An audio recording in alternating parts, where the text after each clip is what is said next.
I don't know who's on this panel for this episode of Film Threat. I'm not sure who's on the panel, but it's Modern Star Trek Sucks. And this is part of the Versus series. So let's give it a shot. Again, I might not know everybody on this panel, but I do know Chris Gore, obviously. There is no Star Trek in production. Ooh, Robert Meyer Burnett is on this panel. Where's Crazy Joe when I need him? For the first time in over a decade. Our prayers have been answered. Yeah. So this is Trek Central, posts a lot of news. There is nothing. They'll wrap Starfleet Academy Season 2 in February. No new Trek is in production. What does that mean for the franchise? Well, I want to point out with the fact that Paramount and Skydance are in massive debt. Massive debt. We're talking hundreds of billions of dollars in debt now, especially since this acquisition of Warner Brothers, if it goes through. We're talking a level of debt that I don't think any of us can even comprehend. That's how much debt they're in. So they're being very cautious about what they're greenlighting. Star Trek could just be one of those properties that is on the expensive end, and they're not ready to commit to any new Star Trek stuff yet. Maybe whatever they've been pitched has been too expensive. There's a lot of reasons why they may not be doing production on Star Trek at the moment.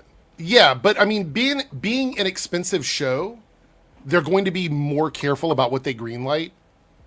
And I think that's what we're dealing with here, is an issue with money. But I'm sure that's not what they're going to say. They're going to create some sort of get woke, go broke narrative. Like I said, I haven't even watched this video, so I'm just assuming that's what they're going to do. I mean, is this a reset now? Are they going to sunset? And as you know, Rob, the film business, TV business, it's a freelance business. I mean, you're Alex Kurtzman. I have a whole clip of him. We'll watch. He's a freelancer, right? And when you're done doing the work, you're out of work. You're unemployed. Right. They're talking about TV because they are doing movies, but they're separate from everything. Right. So what does this mean? Is this an opportunity for a reset? I even suggested on Critical Drinker, you should take over Star Trek, Rob. Oh, wow. Wow. Oh, the jokes. Could they reset Star Trek? Yes, possibly. I think it's more likely that they're going to come in and want to do shows that aren't tied directly to any main storyline, something that's separate from some of the other things. You see Starfleet Academy. Starfleet Academy is very heavy on nostalgia. There's a lot of nostalgic elements connected to Starfleet Academy. We saw this with Picard. Strange New Worlds leans into it, not quite as much as the other ones. There is nostalgia there, but not in the same way that it is in these other projects. I think it would be very good for them to do something where it's just disconnected from all of the main continuity, so these guys can stop complaining about how wokeness has ruined Star Trek. Well, yeah, I appreciate that, but I think that the problem with the Star Trek franchise is it's not returning. They haven't built an audience. They've spent a ton of money on every episode of those shows, and they have virtually. Does anybody even talk about? I mean, people talk about Strange New Worlds a little bit, but when was the last time somebody talked about Lower Decks, or Star Trek Prodigy, or even Discovery? I think that's subjective. I talk about them all the time. I mean, what does he mean when he says he's talking? Does he mean the greater society talking about it? I mean, when's the last time anybody's talked about any TV show? I mean, you think about something like Stranger Things. Stranger Things is massive. People talk about that everywhere, right?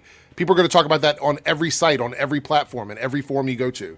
Most TV shows today that come on streaming that are you can watch it when you feel like you want to, don't get talked about the same way that scheduled TV shows did.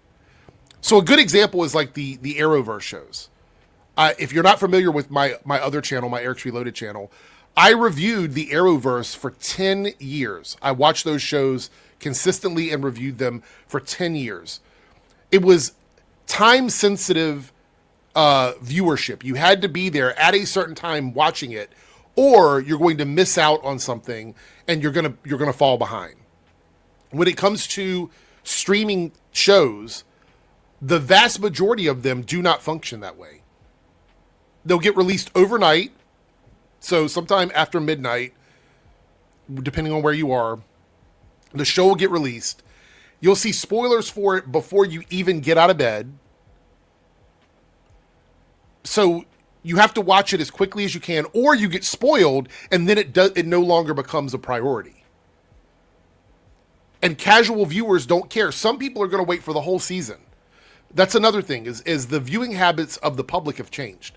Binge viewing or semi-binge viewing, which is like watching 3 or 4 episodes in a row, taking a break, coming back and watching the other half, that's pretty normal now. So if there's no rush to watch it, like there's nothing happening on the show that you care about in terms of like being spoiled, you're going to let a few episodes air, then you're going to go watch it, and that's how you're going to consume the media. So there's a lot of different factors to take into play, when you're talking about this, to consider when you're talking about this. So when he's talking about how no one is talking about the show specifically, that is such a nebulous way to look at. What do you mean by that? That's old man speak. What do you mean by that? I'm an old man, and I need you to be more specific. One of the things I really hate is vague booking.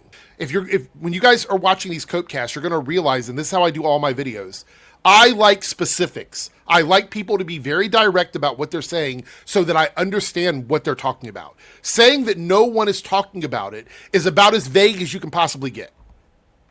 It really is. Let's continue. Shows have left no pop culture footprint. And the reason being is they're not telling stories that are relevant. There we go. That's what it is, right? Star Trek was a show that told action adventure allegorical tales. And so I hate to pause again so quickly, but he's saying that they're not telling stories that are relevant. That's what he's saying. But again, what does that mean? Like you're saying they tell stories that are allegorical. Okay, fine, fair enough. Be specific. If I'm going to say that, I'm going to say as an example. Let me use this as an example, right? I would say this episode and this particular storyline didn't resonate with people because of X, Y, Z. That's how I would do that. It's not saying anything relevant. Does it have to? Does every episode of is it on the back of Star Trek to make sure that every episode is a culturally relevant episode of television? Do we want that kind of modernity to the show because that's what these guys keep saying they don't want? Make it make sense. When it was originally written, it was the writers of the original. But we're not Star talking Trek about 1980 Star Trek. They were playwrights. They were short story writers. They were. That's not today, though. That's not today, bro. That's not how it's done today. So, like this again, when we're criticizing stuff, and I've said this so many times, you have to criticize it based on the quality of what it is right now. What is it doing right now? Look at it now and tell me why the quality of it right now is worse in the current climate.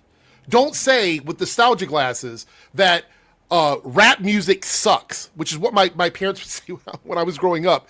Rap music sucks. It's going away. It's not as good as stuff from the 50s and 60s. It's not as good as stuff in the 70s. This 80s, 90s rap music completely sucks. It's just a fad. That's what this sounds like when you do it that way, when you're doing this whataboutism with this stuff. It's fine if you want to talk about the larger picture and that's what you're focused on. And you're saying over time, this is what changed. But he's not. He's just going, it was the writers back then were playwrights and now they're not. They're learning how to write in different ways. That doesn't mean it's bad.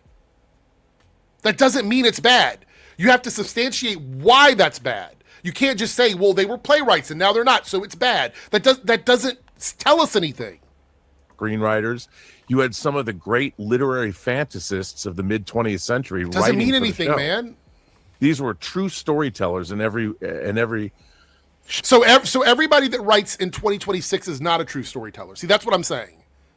That's what I'm saying about this. When you make a statement like that, it doesn't make sense when you flip it around. So what he's saying is no one that's writing today is as qualified as they were back then, but doesn't provide any evidence or reason why. It's just that they're modern writers.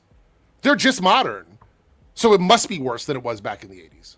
Shape of what storytellers can be, and they could work. They could jump from writing a screenplay to writing novels to writing short stories. And the problem, I think, that with the people that are writing Star Trek now is they're just not experienced writers. I mean, All right, so there's a mix of writers for Strange New Worlds. We have Henry Alonzo Myers, who has been in the industry for years, Akiva Goldsman, Jenny Lumet, Kirsten Beyer, Sarah Tarkoff, and Dana Horgan. Myers is the first showrunner. Writing credits prior to that are Covert Affairs, The Magicians, Future Man, and Chuck. So you're telling me somebody that wrote Chuck isn't qualified to write good TV? That's what he's saying? That someone that wrote for Chuck is incapable of writing good television. All right. Goldsman is a very established writer-producer with credits including Fringe, an Oscar-winning screenplay for A Beautiful Mind. So somebody that wrote an Oscar-winning screenplay, and Fringe, one of my favorite sci-fi shows. That person isn't a qualified writer that doesn't know what they're doing. Let's see. Lumet wrote for Discovery, which I'm sure he wouldn't like Discovery writers anyway. Rachel Getting Married. Tarkoff wrote for Arrow, Mistress, Witches of Eastwick, Vixen, and The Ray. Supergirl, Once Upon a Time, and some of these people were connected to a novel writer. Byers a novel writer. Yeah, Archmage Fry. That's what I just see. Byers a longtime Trek hand from Discovery, Picard, and Trek novels. Yeah. So you're saying that none of these people are qualified to write good modern stories. Every single person that I read off that's connected to Strange New Worlds, and we're going to look at Academy here in a second, every name that I read off in that list has a multitude of accolades that shows they have a range. None of them write the same kind of media either. So you mean to tell me that your reason for the show not being good is that none of those people are qualified? Starfleet Academy has Noga Landau, Gaia Violo, Tawny Newsome, which I love Tawny, by the way. Kirsten Beyer is also on there. Jane Maggs, Alex Taub, Kali Rossetter, Eric Anthony Glover, and Kenneth Lau. Landau's not new at all. CBS says she created the executive producer Nancy Drew, Wayward Pines, The Magicians. Violo is the newest name, but she's had a couple of credits with Absentia and In the Call from Cold. Newsome's obviously from Starfleet, is from Lower Decks. So yeah, we have most of the people I named are writing. They're all writing on different Star Trek shows on CBS at the time now, during the current contemporary era of Star Trek. I don't see anybody here except for a couple of newbies that would jump out to me as being unqualified to write modern sci-fi. I don't see anybody that falls into that category. No one that certainly tells me that I should be concerned that they're incapable of doing the job. So that seems like hyperbole. I think Arrow season 5 was the reset of the show that it needed, to be honest. Season 5 is incredible. One of my favorite seasons of the show.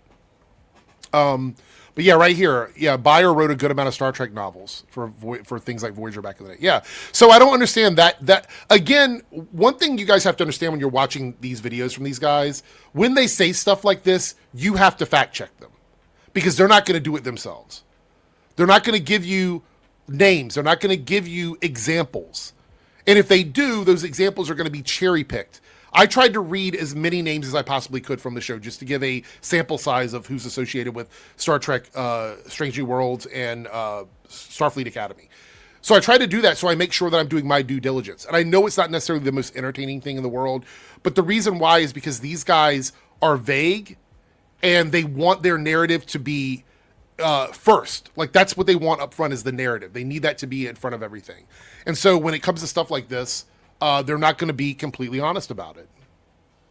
Certainly aren't experienced in world building because they don't even have a rudimentary understanding of the distances in space.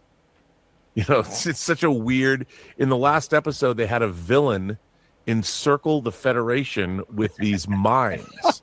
And it's like you're going to encircle the Federation. Do you have any understanding of how many mines you would need, even though the Omega particle could destroy a light year? I mean, if you think about 1 light year is the distance light travels for a year at 186,000 miles per second. That's a lot of space, and that's only 1 light year. So if the and like basically we are in a future where science is magic. That's essentially where we are. We have teleporters that let you teleport yourself over vast distances. We have programmable matter. We have all these things that are unbelievable. But this one thing, and this is what they've been complaining about for a week now, this one thing is so egregious to them that they can't let it go. But there's all kinds of unbelievable stuff that we have to accept in Star Trek in order to enjoy it. That the fact that the ships can even fly in space the way they do, we just accept it. We just go along with it because that's part of it.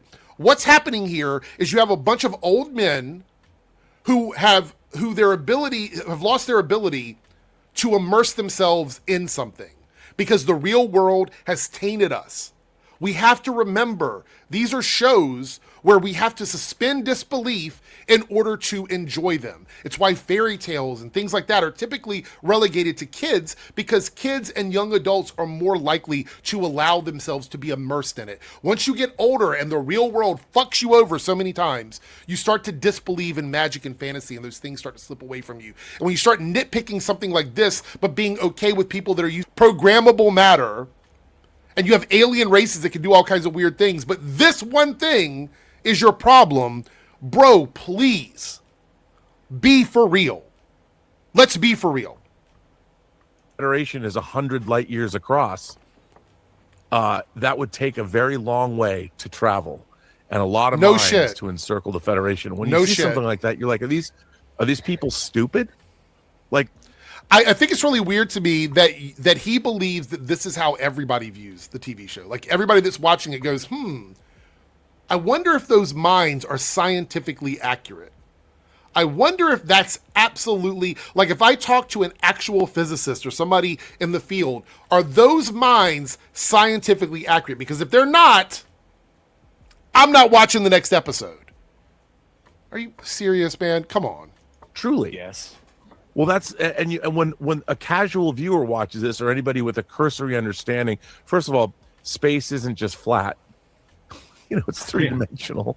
So they could just fly up or fly down. Yeah, and it pans back to show it's spherical, but that goes to Robert's point of how the fuck did they replicate that so much? And I don't know. Maybe watch the episode and find out. Maybe watch the next episode and find out how they did it. Maybe that's something you should try and do. Maybe they're going to explain it.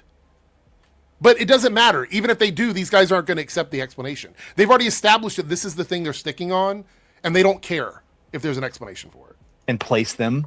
Yeah, I mean, you're talking about it would be impossible. Oh, and when you look at literally, almost everything on Star Trek is impossible. Robert, are you kidding me? We can't do any of the stuff they're doing in Star Trek. None of it. They're talking about Borg, traveling in warp, going through wormholes, surviving in space with alien speech. Like, all of that is impossible. All of it. Stuff like that, they don't care. And the objection I have to Starfleet Academy. Oh no, we can't deploy mines in space that take up a certain amount of space because it's impossible. Oh no, immersion ruined. Is here you have an opportunity. Your show's called Starfleet Academy, yet we know nothing about Starfleet Academy. What's the curriculum? How can you judge your character's progress through Starfleet Academy is not a procedural show. Starfleet Academy is a coming of age, young adult series. That's what it is. So it's about relationships. That is the type of show it is. I keep having to say this because these guys just keep overlooking it. Starfleet Academy is not the same as other Star Trek shows. It is a different type of TV show. It is about young adults in relationships, in drama, personal relationships. That is the most important element of Starfleet Academy when they're writing the episodes. Now, you can say I don't like that. That's not the kind of TV that I want to watch. You can certainly say that. I'm not always the biggest fan of the talky, 5-minute conversations between characters. It's not always my vibe, and I get it. And you can say I don't like that kind of TV. But to actually pretend like you review television for a living, to pretend that you understand this, and then ignore what the show is is completely, I mean, it's just, I don't know. Again, it's bad faith. Like, I don't have another term for it. Like, it really is sort of just ignoring what Starfleet Academy is. It is a young adult coming of age show. That's it. So everything we're dealing with on the show is going to be relationship drama between the characters. It is about personal growth going from a younger person to an adult and the lessons you learn to become that person. So everything that happens in the show is going to be some sort of like character building element.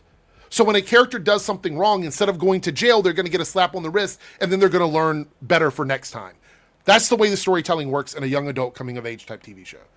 That's what it is. So when you have something like this, where they're completely missing the point and pretending like the show is any other Star Trek show, it just goes to show that all they're doing is cherry picking and creating a narrative. Through a school, if you have no idea what the school's teaching, But we do know what the school is teaching. We had almost every episode, there's been some sort of lesson or some sort of journey that characters have gone on. I mean, this is just disingenuous. I mean, there have been great shows and great movies. I'll pause again. Just 2 episodes ago, we had a whole episode about Cisco and Deep Space Nine and a lesson on that. The whole episode was about that. That was the whole episode. We had a debate episode. Did we not? I clearly remember a debate episode where they were complaining that the debate was done wrong because modern debate doesn't work this way. So clearly future debate has to work the same way. So we know they have a debate class. We know that they have a class based on history and restoration. We know that they have classes on combat because we saw an episode on that. So he's just lying. He's just lying here. About academia.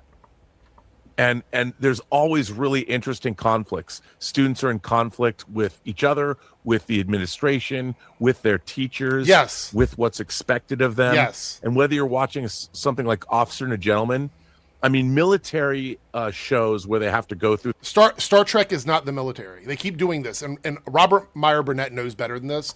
It is not the military. On the show, they make it very clear there's a Starfleet Academy and a military academy. They're 2 separate things. It's also not an Officer and a Gentleman. It's a TV show, not a movie, and it's also not that genre of storytelling. So all of this is completely wrong. The military academies, if you're watching like The Lords of Discipline, which is a movie, and if you're watching Officer and a Gentleman, there's... Right, let's compare Starfleet Academy to some of the greatest movies of all time. Because that's not disingenuous at all. Again, I've always said that the curve on this has to be 10 out of 10, or it's bad. It has to be perfect, or it's shit. That's the way these guys function. Great stories to be told in academic situations, but they don't want to do that. Like, why is Starfleet Academy involved with the big bad that's mining Federation space? Wouldn't that be Starfleet Command's problem? It's a personal story. Bro, are you watching the show? Are you watching it? Have you not been paying attention to anything that's gone on this season? You don't have to like the show, but I mean, this is just dumb. It's literally a personal story. Again, I've tried to explain several times that this isn't a show like normal Star Trek. It is a show about coming of age stuff. So the personal story is going to be more important than anything else in the show. Personal elements, personal connections, personal stories are going to supersede any other element of storytelling in the show. And you are totally okay not to like that, but that is the kind of show it is. Why is the head of Starfleet Command always coming back to Starfleet Academy? It's such a weird, bizarre idea that, you know, you could make... We've always wanted to see Starfleet Academy. There's a whole series of books written in the 90s about Starfleet Academy. We saw episodes from the first season of Next Generation to the 5th season's First Duty. I mean, show us that. Or go back to some of the great, Dead Poets Society. Great movie about school. I don't know, like, what is this fascination with comparing this show to movies? Especially like award-nominated, like extremely, like perfect films, like in terms of like what we're talking about here. What is the obsession with that? Why not compare it to things that it's like other young adult things? Compare it to other young adult things that would be like a more one-to-one comparison. Why do you keep comparing it to like these non-sci-fi school things that are considered to be like extremely high art? Like, why are you doing that? Cool. And what a great teacher can do to the lives of students, or the paper chase or something. Go look up because it's not about the teachers, it's about the students. I tweeted it last night, where this very fearsome professor gets up and says, here's how we do things in school. We use the Socratic method. This is so fucking disingenuous. I'm sorry, I'm getting angry now. Like, I'm actually getting mad.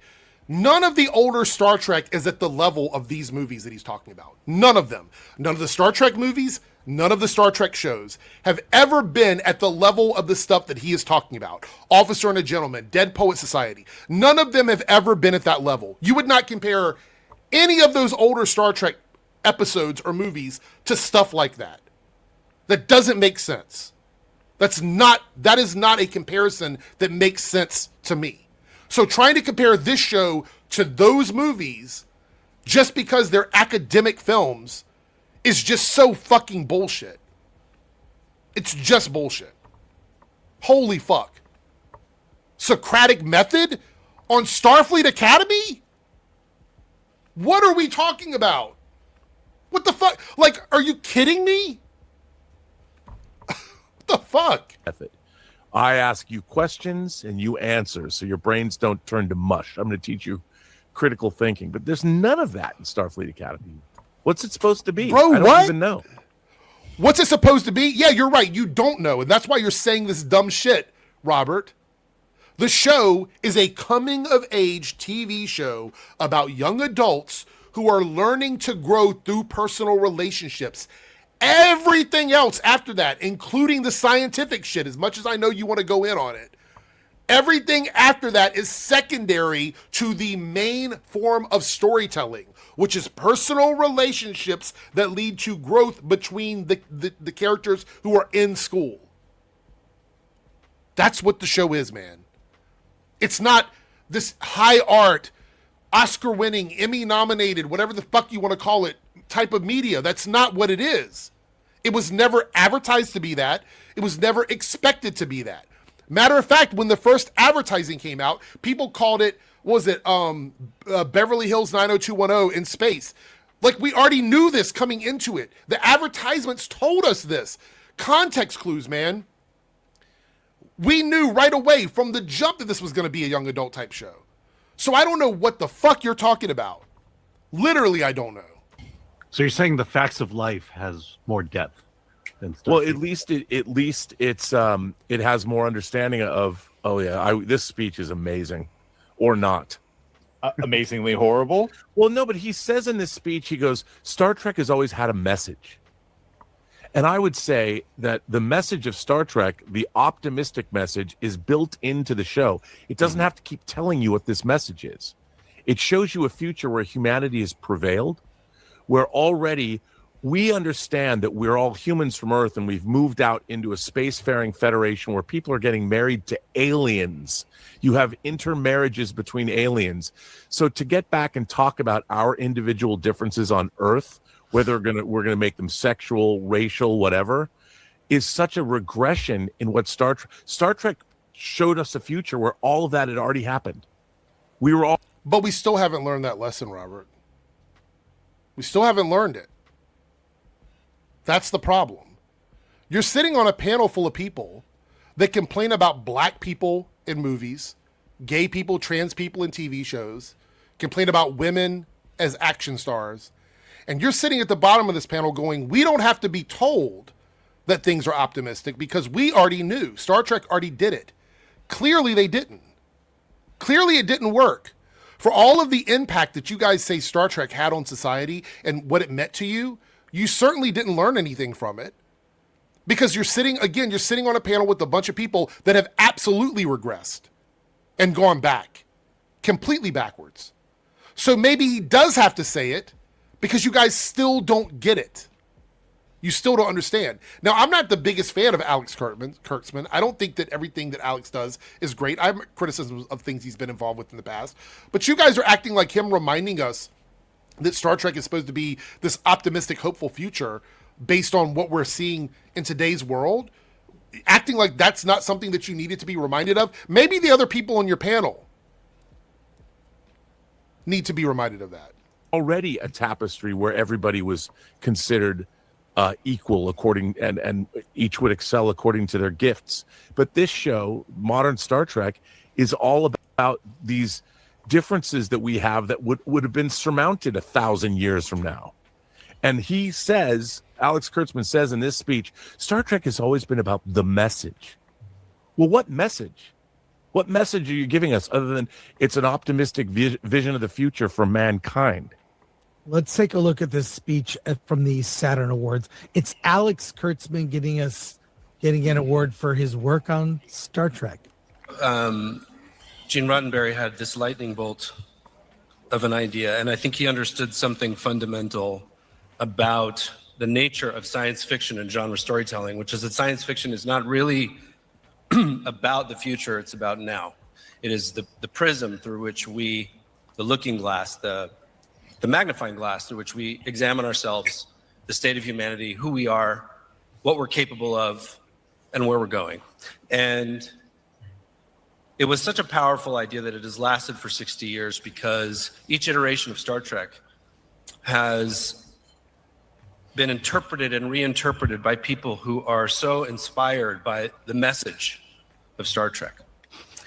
On set every day for the last several years, I've had this ritual, which is I take 1 minute to look around at what's going on and the incredible army of people and artists doing this job.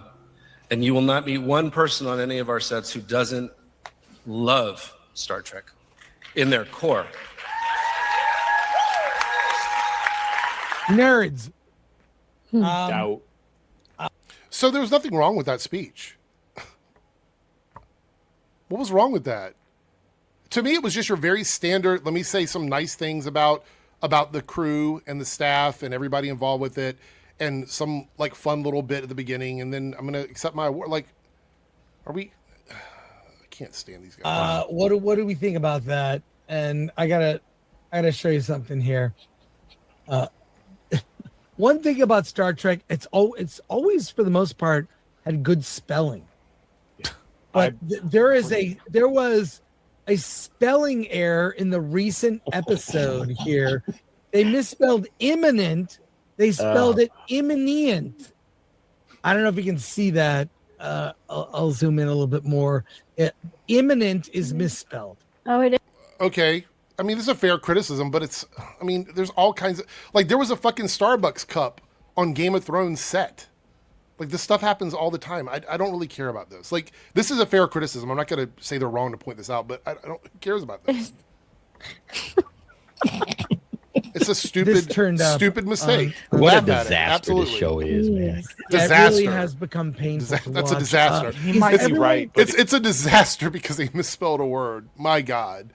Talk about fucking whatever. it's how we reflect it. Like, he might be right that it shows the modern world, but then it's what Robert is. It was always the hopefulness for the future. We had always had our shit sorted out. If you want someone that doesn't understand pronouns, you don't make the gay man on Discovery get lectured to about pronouns by the trans trill. Civilization not understand it, and then you have them learn a lesson in the context of the episode. But you don't make the episode so someone can be lectured to about fucking pronouns. It cancels itself out. Yep. Yeah. Because that would have been settled. Nobody would care.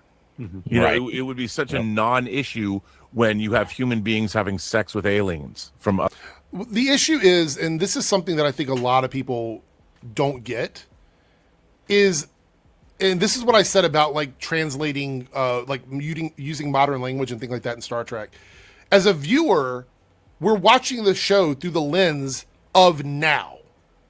So even though the show is in the future, we're still watching it through the lens of today, of whatever era that is that we're in when we're watching the show. So sometimes we have to include referential things that can relate to today, because in order to convey the message from the show, in order for that message to be understood, we have to do it in a way so that the audience can understand it. So that's why those things happen. They don't always work. They don't always work.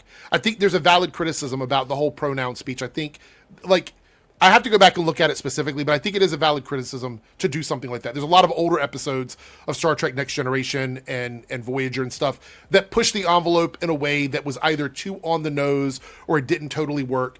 The difference is we're in an era now where people like these guys do these long streams where they just complain about and nitpick about everything. I can't imagine we would ever see another season of Star Trek if they were doing this when Voyager was out, when Deep Space Nine was out.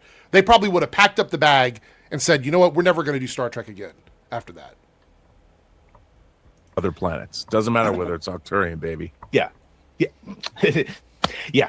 Because they come across plenty of species that have more than one gender, or 1.5, like a genitor episode, or the ones where. But then why do you guys get so mad about it? That's my question. Why are you so mad about it? If this isn't a big deal, then why do you guys get mad about it? Why do you get upset when somebody has they, them pronouns? Why? If the show has already eased us into it, then why are you mad about it? That doesn't make any sense.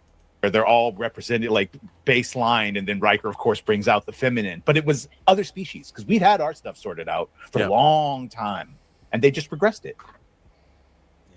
I'm still trying to figure out what science is the burn based on. Who cares? Yes. Autism is the key to everything science. I'm saying this with all due respect. The average viewer does not give a fuck. They just don't. I know people hate to hear that. They do not care. This is why there was, for years and years and years, you could hear explosions in space. Like, the average viewer doesn't give a fuck. And I cannot stress this enough. Yes, there are some things that you could put your foot down on and go, this has to be this way, blah, blah, blah, et cetera, et cetera, et cetera. I understand that. I get it. But we're talking about a show that has already thrown us into spaceships flying around the galaxy. So, I mean, like, at a certain point, you have to stop pretending that this pseudoscience is real science. Basically. The dumbest thing ever. Robert, you basically said meritocracy when you said everyone will shine according to their talents. They don't like that. No, they will. I mean, that was, and that's what they even said in Star Trek 2. You know, you have a boatload of children, each will perform according to their gifts. I mean, that's the whole idea and why is meritocracy? The thing is, Star Trek used to be about the top 1%. They're the only people that could be trusted enough to be. I don't argue against this. I'm not arguing against this. It absolutely was. 100%. It was designed to sort of fix the show because the first season was not well received. And I understand why. I've talked about this in great detail. There's no real science behind it because it's not real. Out on the final frontier. That was the whole point. And there's a great episode of the first season of Next Generation called Coming of Age, where Wesley is being tested to see as to whether or not he can get into Starfleet Academy. And he actually fails. I hated that episode. He doesn't get in. Mm-hmm. And that was I mean, I would say great episode as far as season 1 is concerned. But I think that there's this. I totally disagree. I hated that episode. I didn't like a lot of season 1 of Next Generation. Show is all about how everybody's special. Right. And I think that's a terrible, terrible thing to say, because what you're doing is you're taking the onus off people to be excellent, to be the best they can be. If everyone is special, then no one is special. Well, you can't. I mean, on the final frontier, if you make a mistake. So they didn't. So this is what I'm talking about, guys. They didn't learn anything, even though they're literally talking about it right now. He goes, if everybody's special, no one is special.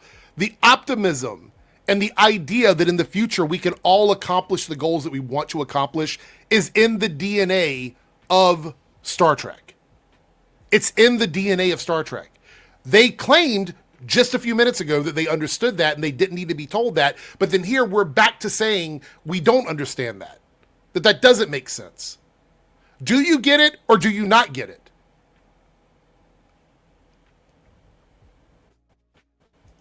Like a shipload of people die. Mm-hmm. And we have this weird, there's this weird aversion to being great at your job. Or to being great at that we seem to excellence. The idea they aren't really jobs because no one gets paid. I don't know. That's me being nitpicky. They're not really jobs. They're career choices. They're things that people want to do, but they're not really jobs technically. Of excellence. Yeah, which is insane. They want to get rid of gifted children programs in New York City. Why would you want to do that? Why wouldn't you want to encourage the best of us to be even better? Because the gifted programs determine whether or not you're good at something, and they can determine whether or not you go somewhere. When I was in school, you had guidance counselors. You had people that helped you sort of figure out where you wanted to go, what you wanted to do with your life. And you would have to do trial and error. You might join band and find out that you're not good at band. You might do art, you're not good at art. You might try a few different things. The idea that everyone's going to know exactly where they're supposed to go and what they're supposed to be doing in their life right away, immediately, without any trial and error, is just ignorant to the world. This is the participation. This is the participation trophy generation, where everybody gets a hug, everybody gets a trophy, everybody's special. You know, that's the problem. Is these are the people that are writing Star Trek, apparently. No, they're not. You didn't even look up the names. I did it a second ago.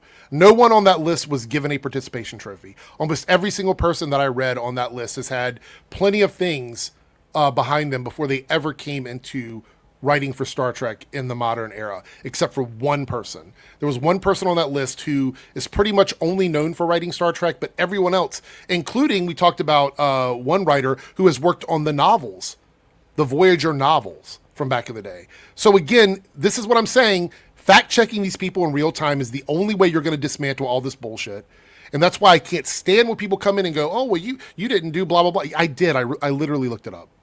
You know, they want everyone to feel warm and fuzzy and good about themselves and not strive to be better. It's like, okay, maybe you have a little talent. You need to hone it. You need to work on it. You need to master it. And then And how would you do that? Oh, through programs. Through gifted programs, in this idea of a world where people who are trying to figure out what they're doing might be really good at something.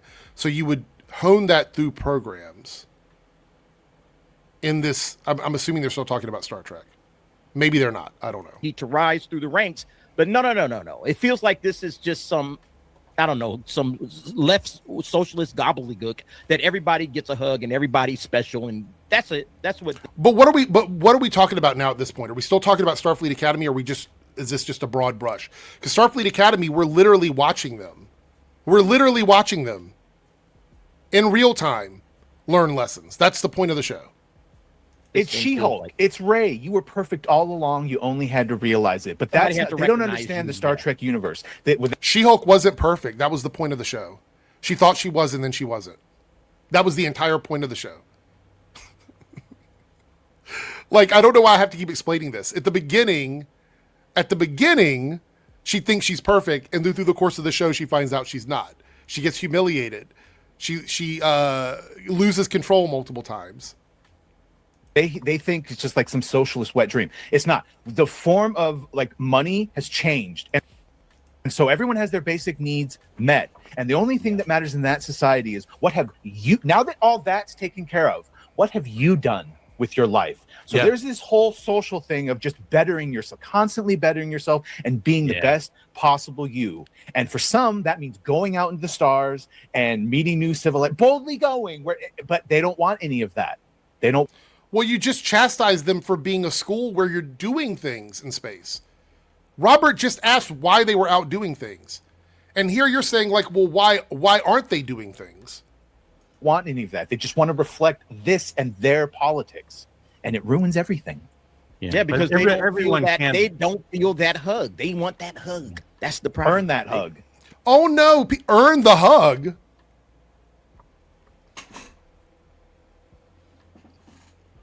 What? Earn the hug? Hold on for a second, y'all. Like, what? So, saying that people have to compete to get compassion and empathy, in order for me to show you any sort of like compassion, you have to compete and be the best at what you're doing, and then maybe I will give you a hug. Then maybe I will be sympathetic towards you, or I'll show some empathy. Maybe then that'll happen. But if you can't be number one, then fuck you. Yeah. The problem is not everyone can barf glitter. And, yeah.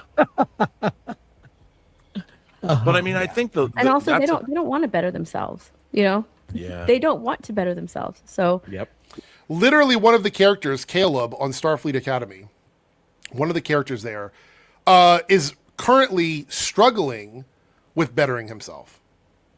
That's what the show is about. It's about him coming out of the life that he was in and trying to prove himself to his friends.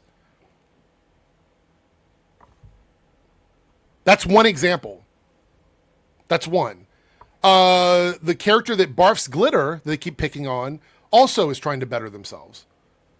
We've seen that on the show as well. There's a lot of that on the show. But you know what? Let's just, whatever. I don't know what show they're watching or how they're, translating this media in their mind, but clearly there's an issue with it.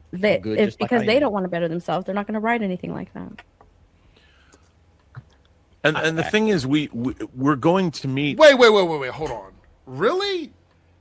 Are you saying the writers don't want to better themselves? What kind of fucking projection is this? The crazy shit to go, well, these writers who have tons of things under their belt, who have worked really hard to get where they are, I'm just going to say completely off cuff that they don't want to better themselves. Based on what evidence? What evidence tells you that? Provide receipts, please. To better themselves. So because they don't want to better themselves, they're not going to write anything like that. That's crazy. And the thing is, we're going to meet crazy aliens that exceed humanity in every way, and yet we still want to be able to coexist and function with those kinds of people, and learn from them. And I feel like what modern Star Trek has made a bunch of characters that are insubordinate, that don't follow the chain of command. That's the point. That they place the individual above the group in terms of when you're on a ship and you're working. If you fail to do your job, people die. Okay, so let's look back historically. Was Kirk, did he follow the chain of command? Did Kirk do that? Or did Kirk do what Kirk wanted to do? Did Riker always follow chain of command? Did anybody on Next Generation always follow chain of command? What about Janeway? Janeway tried hard for the first 2 or 3 seasons to follow Starfleet code. And then by the end of the series, she wasn't following Starfleet code. She wasn't doing that. How many other characters do we love over the years from Star Trek that didn't follow the chain of command? Why are we acting like someone that pushes the boundaries, breaks the rules, does something that could possibly endanger the entire crew? Why is that all of a sudden a criticism of modern Star Trek compared to older Star Trek? And any person that comes in and goes, well, RBM obviously knows, clearly he's fucking being disingenuous here. Clearly.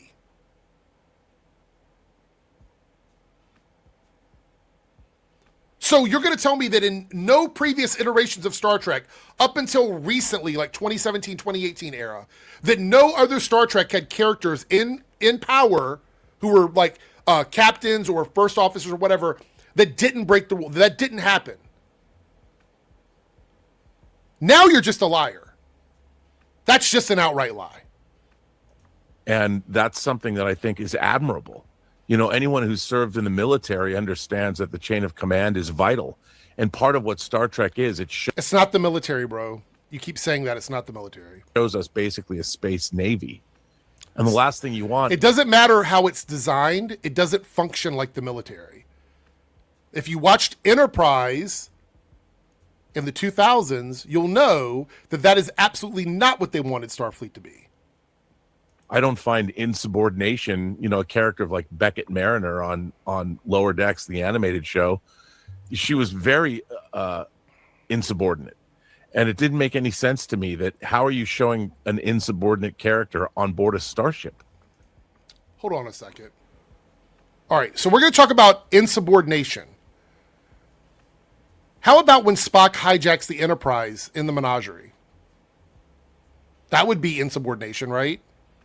But I mean, it's bad storytelling, right? It's bad storytelling. Oh, wait, hold on. I got a good one.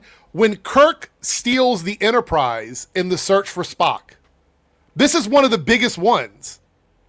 They completely ignore Starfleet, break McCoy out, sabotage, what ship is it? The Excelsior, right? I think it's the Excelsior. Then head to Genesis. It's literal insubordination at the highest level in Star Trek 3. Anyway, I just wanted to take a look at some of the older Star Trek stuff.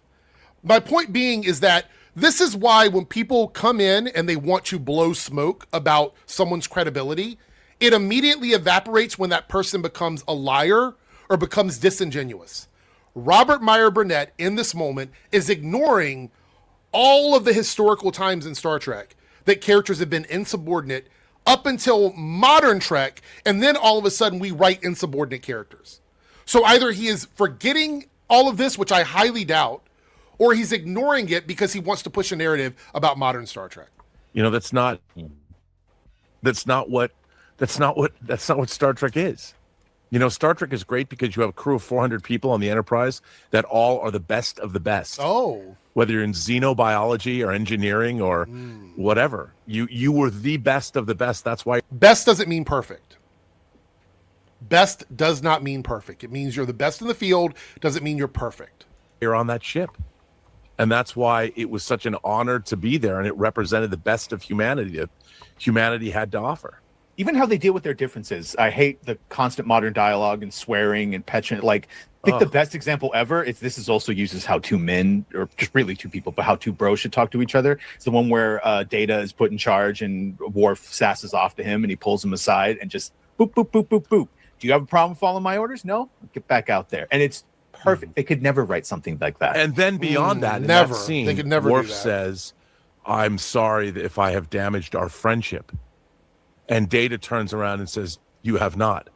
You know, I hope to continue to call. I got chills just when you said that. Yeah. So in other words, you just gave an example of a character trying to do something they weren't supposed to do. You literally were like, they didn't do that, but here's an example of when somebody did that.